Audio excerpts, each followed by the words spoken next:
अपमान सीधा हमला आत्मविश्वास पर करता है। आत्मविश्वास टूट जाए तो जीवन के एक एक पल को जीना मुश्किल लगता है। सवाल यह उठता है कि हम क्या करें कि अपमान को अपने जीवन में जगह ही ना लेने दें। कहते हैं वेद पुराणों से अच्छी शिक्षा कहीं और नहीं मिल सकती। तो आइए जानते हैं एक ऐसी कहानी जिसे अगर आप अपने जीवन में उतारेंगे तो अवश्य ही इस दुविधा से दूर हो जाएंगे। सांझ का समय था।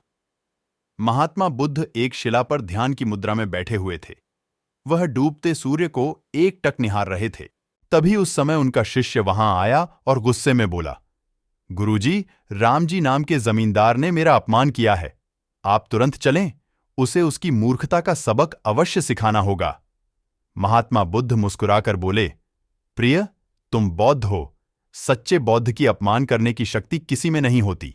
रामजी ने जो भी तुम्हें कहा, तुम उस प्रसंग को भुलाने की कोशिश करो। जब प्रसंग को भुला दोगे, उसके बाद अपमान कहां बचेगा? बौद्ध बोला, गुरुजी, लेकिन तथागत, उस धूर्त ने आपके प्रति भी अपशब्दों का प्रयोग किया है। आपको शीघ्र चलना ही होगा। आपको देखते ही वह अवश्य शर्मिंदा हो जाएगा और अपने किए की क्षमा मांगेगा। बस इतने में मैं संतुष्ट हो जाऊंगा। महात्मा बुद्ध के समझ में आ गया कि शिष्य में प्रतिकार की भावना प्रबल हो उठी है। इस पर किसी उपदेश का प्रभाव नहीं पड़ेगा।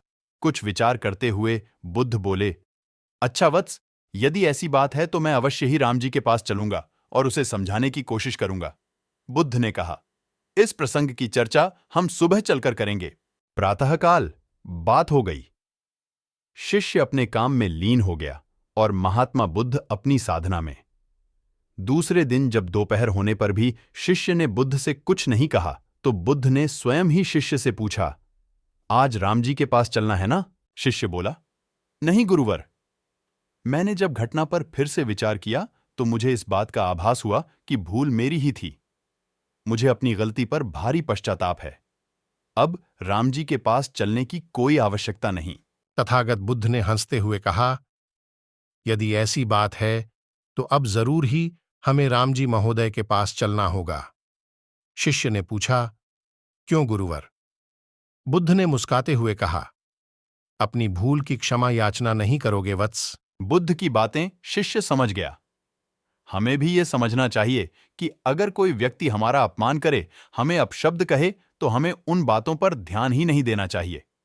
ऐसी बातें स्वीकार ही नहीं करनी चाहिए और फिर यह भी सोचना चाहिए, कहीं इसमें गलती हमारी तो नहीं।